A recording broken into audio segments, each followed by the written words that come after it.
이 시간 주시는 하나님의 말씀은 요한복음 4장 3절부터 15절까지 교독하겠습니다. 신약성경 147페이지인 것 같습니다. 요한복음 4장 3절부터 15절까지 교독하겠습니다.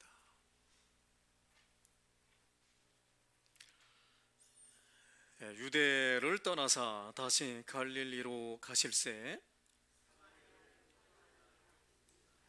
사마리아에 있는 수가라 하는 동네에 이르시니 야곱이 그 아들 요셉에게 준 땅이 가깝고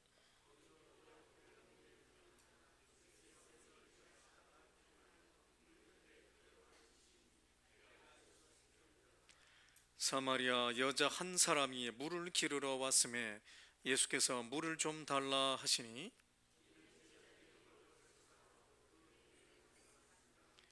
사마리아 여자가 이르되 당신은 유대인으로서 어찌하여 사마리아 여자인 나에게 물을 달라 하나이까 하니 이는 유대인이 사마리아인과 상종하지 아니함이러라.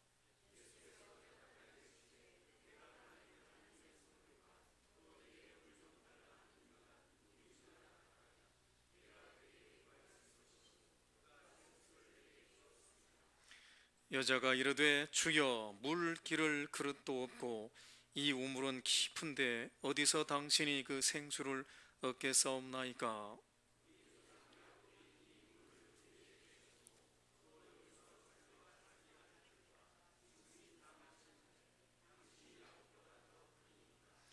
예수께서 대답하여 이르시되 이 물을 마시는 자마다 다시 목마르려니와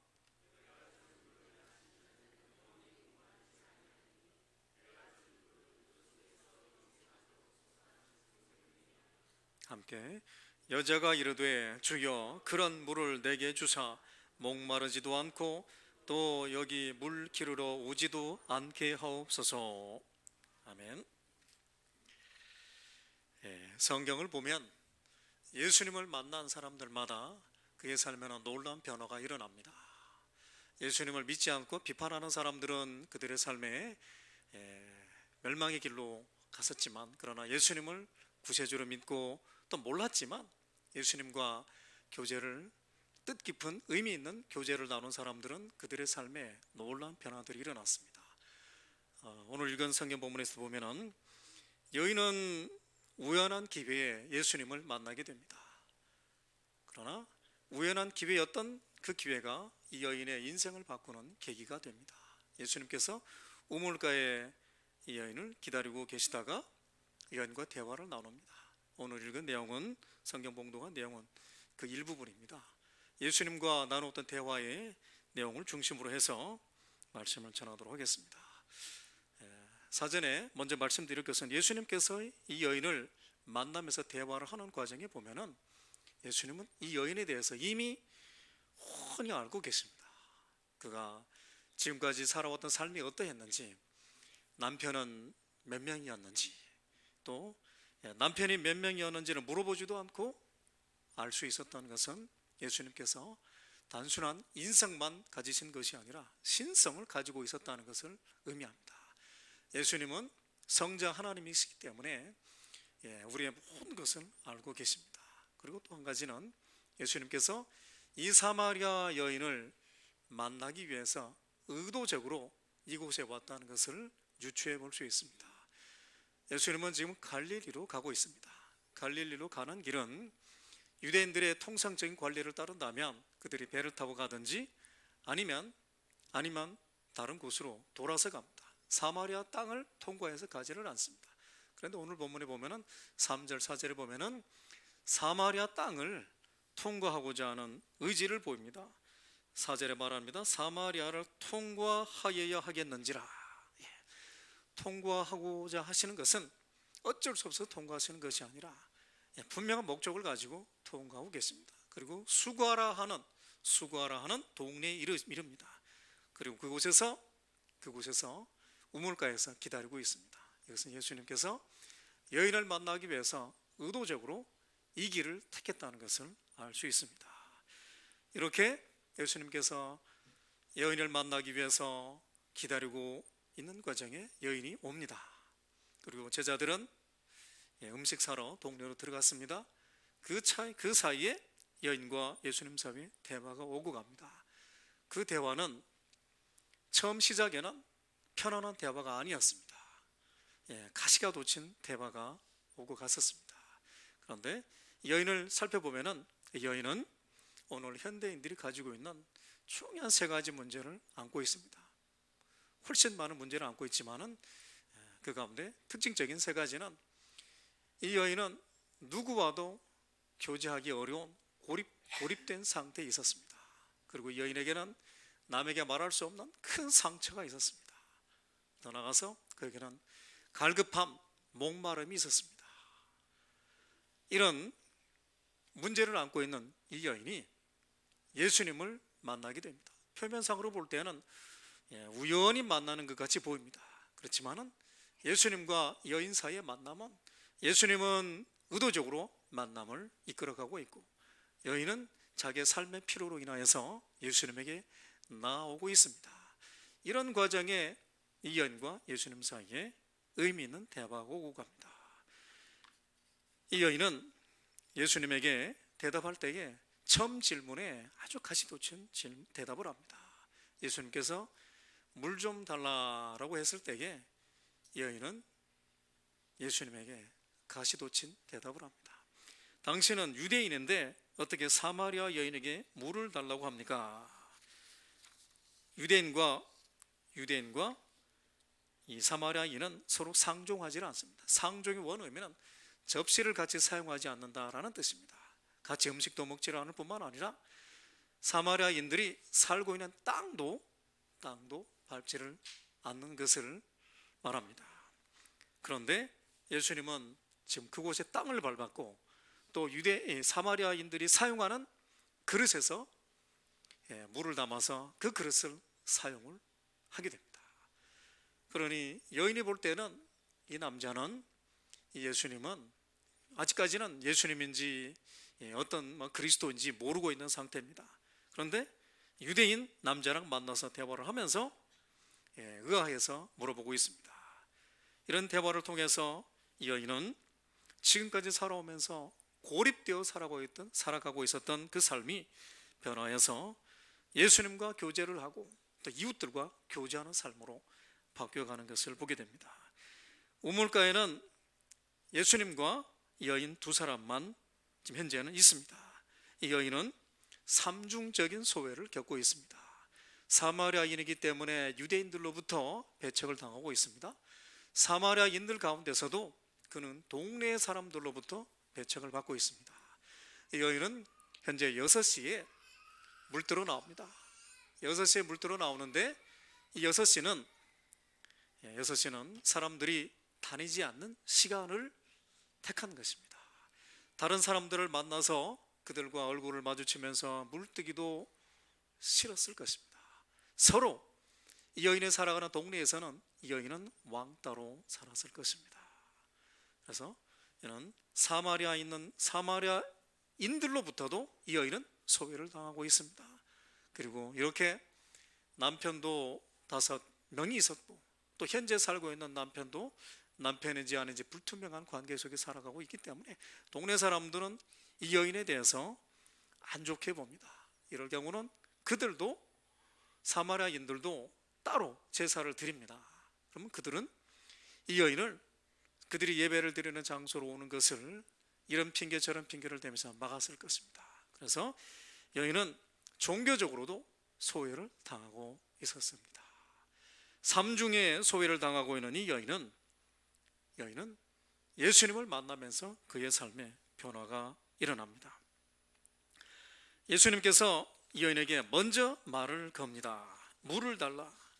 물을 달라고 말을 합니다. 물을 달라고 하는 여인에게 여인은 퉁명스럽게 대답을 하고 있습니다.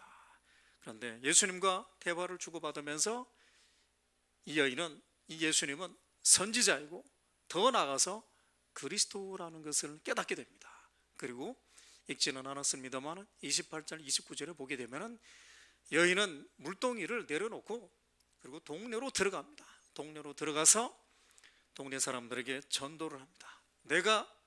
내가 과거에 행한 일을 나에게 말하는 이 사람을 보라. 이 사람은 그리스도니라 라고 말을 합니다. 예수님과의 대화를 통해서 고립되어 있었던 이 여인은 예수님을 만나면서 메시아를 만났다는 것을 깨닫고 예수님과 교제하고 그리고 예수님과의 만남을 통하여서 더 나가서 그런 이웃들에게는 나가서 이웃들과 교제하는 삶을 살아가게 됩니다. 여러분들은 이 여인을 보면서 무슨 생각이 드십니까? 성경에 보게 되면 죄를 지었던 아담을 하나님께서 먼저 찾아오십니다. 그리고 아브라함이 실수하여 이스마엘을 낳습니다. 그리고 13년이 흘러서 하나님께서 찾아오십니다. 엘리야도 좌절에 빠져서 호렙산에서 낙심하고 있을 때에 하나님께서 먼저 찾아오십니다.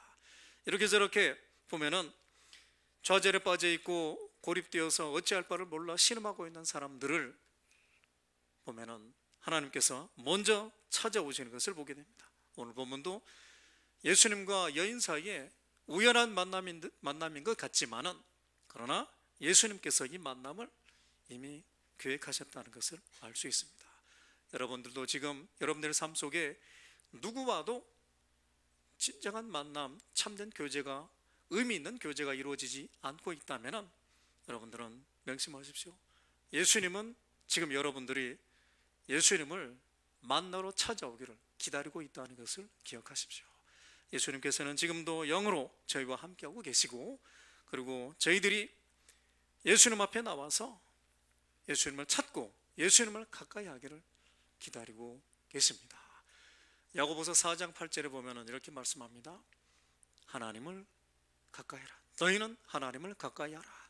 그러면 하나님께서 너희를 가까이 하실 것이다 라고 말합니다. 여러분들은 지금 그 누구와도 참된 교제가 없다면 주님 앞에 나오셔서 예수님 앞에 여러분들의 마음을 토로하기 위하여 예수님을 찾고 또 예수님을 찾고 있는 여러분들에게 하나님께서 은혜를 베풀어 주셔서 말씀으로든지 어떤 방법으로든지 교제를 이루어 가실 것입니다. 여러분들은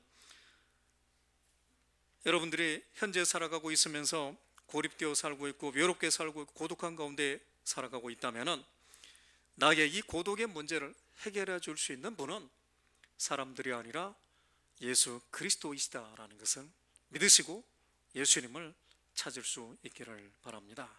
그리고 그 예수님은 여러분들의 고독의 문제, 외로움의 문제를 해결해 주실 것입니다.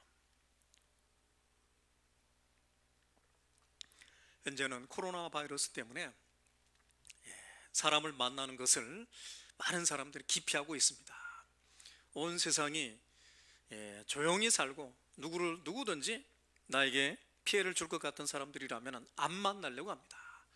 이런 전염병이 돌면서 우리로 하여금 다시 한번 생각하게 만드는 것은 세상의 사조뿐만 아니라 이런 환경도 우리로 하여금 고립되어 살아가게 만들고 있다는 것을 알 수 있습니다.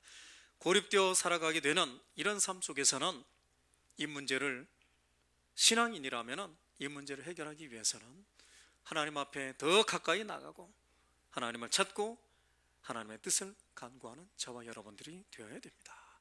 하나님을 가까이 할 때 하나님께서 저와 여러분들을 가까이 하시고 우리가 가지고 있는 문제를 해결해 주실 것입니다.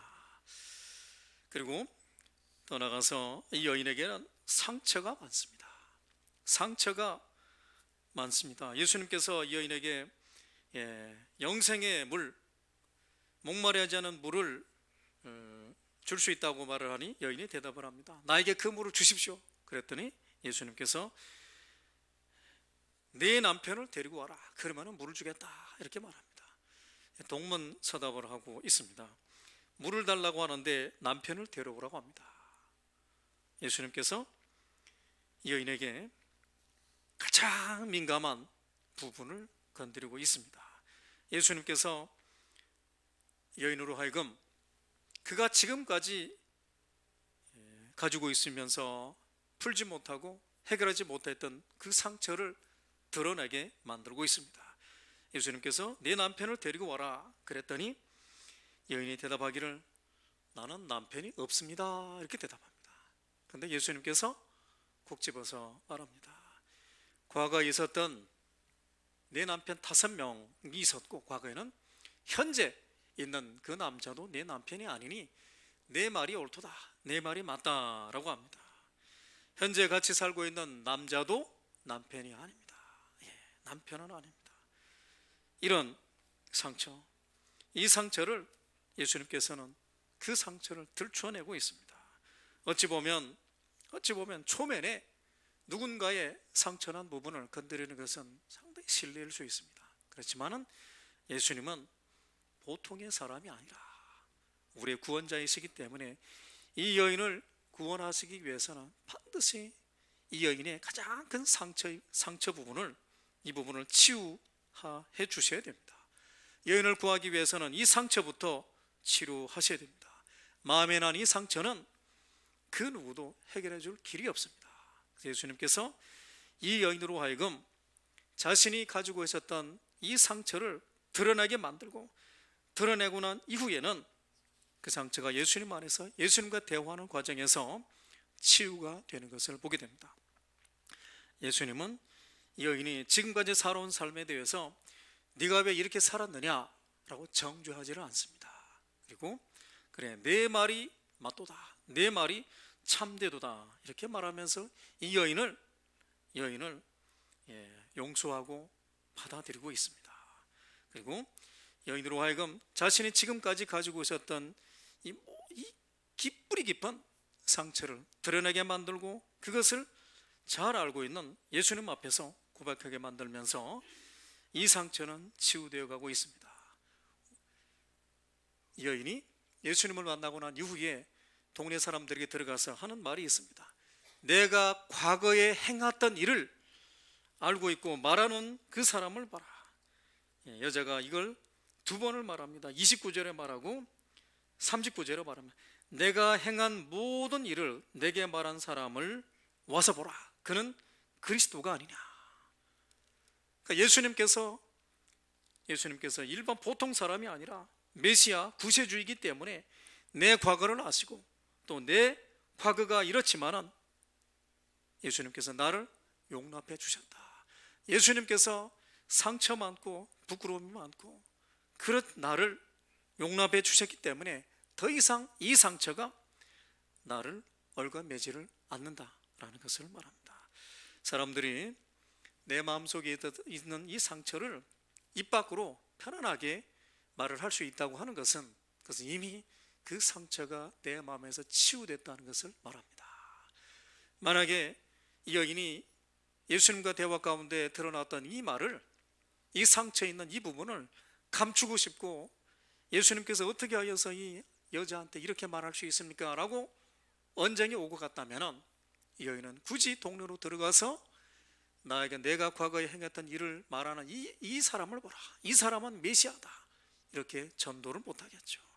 이 여인은 예수님과의 교제를 통하여서 상처가 치유되고 그리고 상처 치유된 이후에 상처로부터 자유할 뿐만 아니라 더 나아가서 복음을 전하는 예수님을 증거하는 전도자로 바뀌고 있습니다.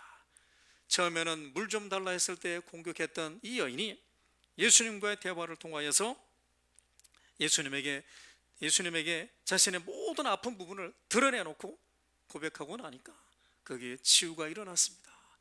여러분들도 여러분들의 마음속에 있는 상처가 있습니까? 누구도 치유해 주지 못하는 상처가 있다면 그 상처를 가지고 예수님 앞에 나와서 드러내놓고 고백하십시오. 내 힘으로는 감당할 수 없는 상처가 나에게 있습니다. 오직 예수님만이 나에게 이 아픈 부분을 치유해 줄 수 있습니다. 고백하십시오. 예수님은 상처 입은 치유자이십니다. 예수님은 우리가 감당하기 어려운 상처들을 이미 다 경험을 하셨습니다. 예수님은 이 땅에 계시면서 우리가 당하는 모든 고난을 당하셨고 그리고 우리의 아픔을 이해하시고 우리의 고통을 이해하시고 우리의 필요가 무엇인지를 알고 계십니다. 그러시기 때문에 예수님께서 때를 따라 돕는 은혜를 우리에게 주실 수 있는 능력이 있습니다. 우리에게 현재 무엇이 필요한지, 그리고 우리에게 현재 우리의 마음의 내면에 어떤 아픔이 있는지를 예수님께서는 다 아시고 계십니다. 예수님께서 여인이 먼저 말하기 전에 그때 이미 예수님은 이 여인의 아픔을 알고 있었습니다. 여인이 말하기를 꺼려하니 예수님께서 드러내 놓으셨습니다. 상처와 죄악은 드러내면 더 이상 구속하는 힘이 없어집니다. 여러분들의 마음속에 있는 죄악과 상처를 예수님 앞에 나와서 다 토로해 놓으시고 예수님께서 여러분들을 만져주시고 치유하여 주시는 것을 경험할 수 있기를 바랍니다. 여러분들의 마음속에 있는 아픔을 주님 앞에 나와서 고백하고, 그리고 그 치유가 일어난 이후에 사람들에게 간증할 수 있기를 바랍니다. 오늘 이 여자는 상처 입었던 삶에서 더 나아가서 예수님으로부터 치유함을 받고 복음을 전하는 전도자가 되고 있습니다. 보통의 경우는 상처가 있는 사람들은 다른 사람을 잘 믿지를 않습니다. 그리고 잘 믿지 않을 뿐만 아니라 본인을 방어하기 위해서 먼저 다른 사람을 공격하는 방법을 택합니다. 오늘 본문에 나오는 이 여인은 이런 방법을 택합니다. 초면에 만난 이 남자를 경계하면서 물 좀 달라고 했더니 퉁명스럽게 대답을 합니다. 가시돋친 말을 합니다. 그러면서 그 대화가 오고 가는 과정에서 여인은 어쩌면은 왜 나에게 이런 말을 합니까? 나를 좀 내버려 두시오 라는 생각도 있었을 것입니다. 그럼 예수님께서는 계속해서 집요하게 말씀을 하시면서 그 여인의 상처난 부분을 보듬어 주시고 치유하여 주고 있습니다. 하나님은 우리가 갖고 있는 상처, 아픔을 그냥 덮어두고 그냥 알아서 해결하라가 아니라 우리가 고백할 때에, 하나님 앞에 나와서 고백할 때에 그 고백이 치유되어 주신다는 것, 치유가 일어난다는 것을 오늘 본문을 통하여 우리에게 보여주고 있습니다. 여러분들도 사람 앞에 고백하기 어려운 것들이 있다면 주님 앞에 나와서, 하나님 앞에 나와서 여러분들의 마음에 담겨져 있는 그 아프고 쓰라린 상처들을 내어놓고 기도하시고 주님의 치유의 손길을 간구하십시오. 하나님께서는 분명히 여러분들의 마음을 어루만져 주시고 치유하여 주실 것입니다.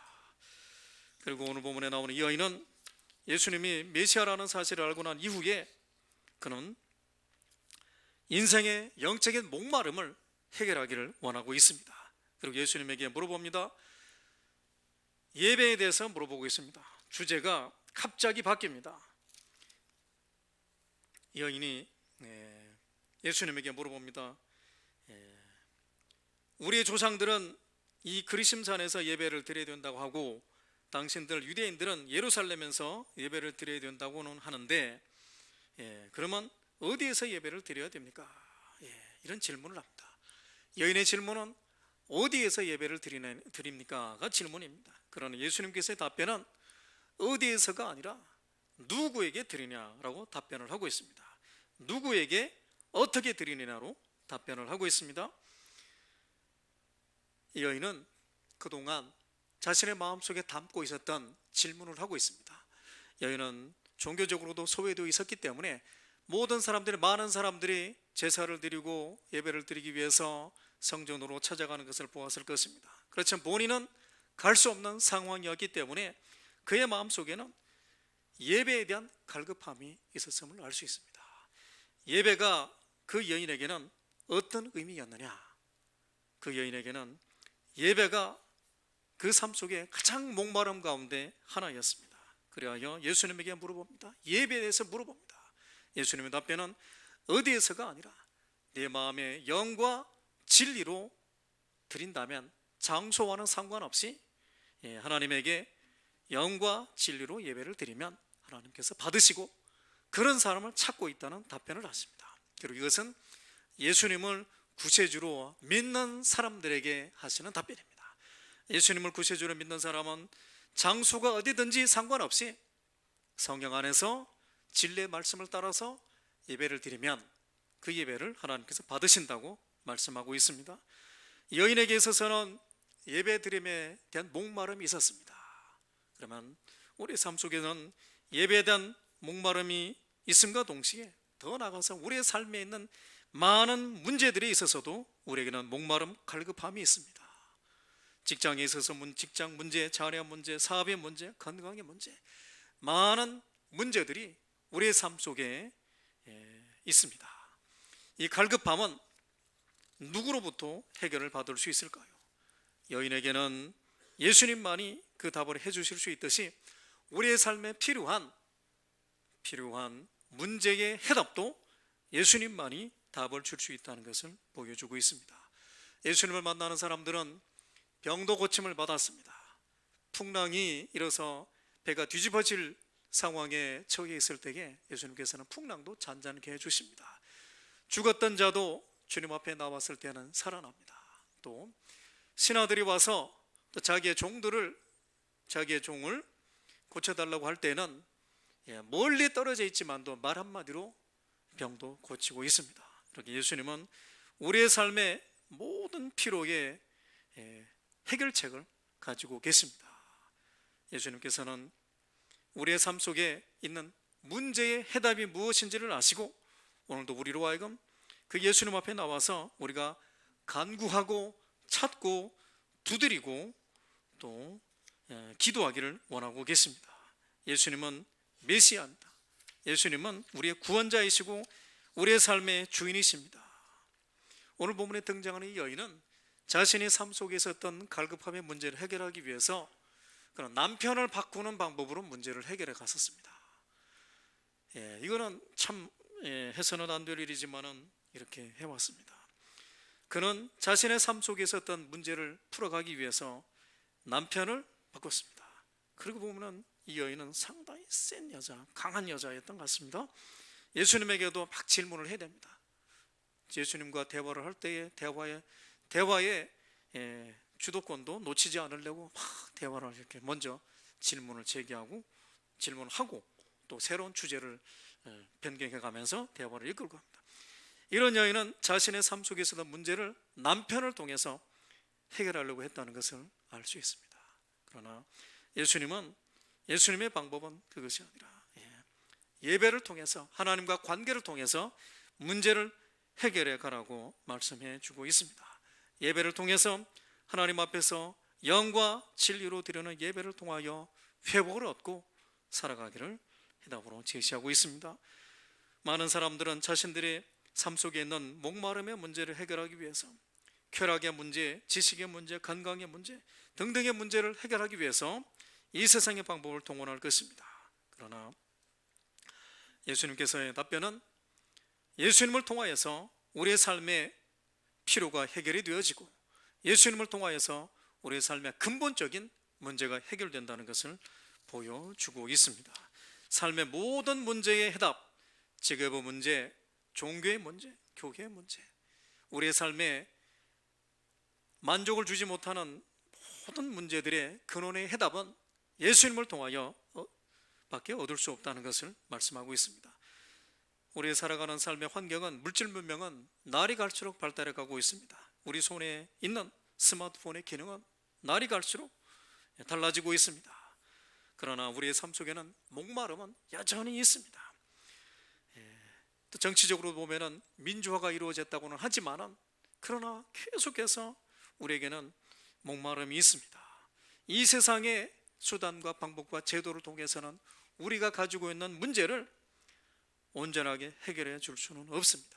우리의 문제를 해결해 줄 수 있는 분은 오직 하나님뿐이시라는 것을 여러분 명심하시고 내 삶 속에 있는 모든 문제를 주님 앞에 나와서 기도하시고 하나님의 도움을 받아서 해결해 갈 수 있기를 바랍니다. 오늘 본문에 등장하는 여인은 자신의 문제를 예수님을 만나면서 해결받고 있습니다. 고독의 문제가 해결이 됩니다. 상처의 문제가 해결이 됩니다. 그의 목마름의 문제가 해결이 되었습니다. 저와 여러분들도 내 삶 속에 있는 문제는 주님을 만나면 해결이 될 수 있다는 믿음으로 주님 앞에 가까이 나아갈 수 있기를 바랍니다. 기도하겠습니다. 하나님 아버지,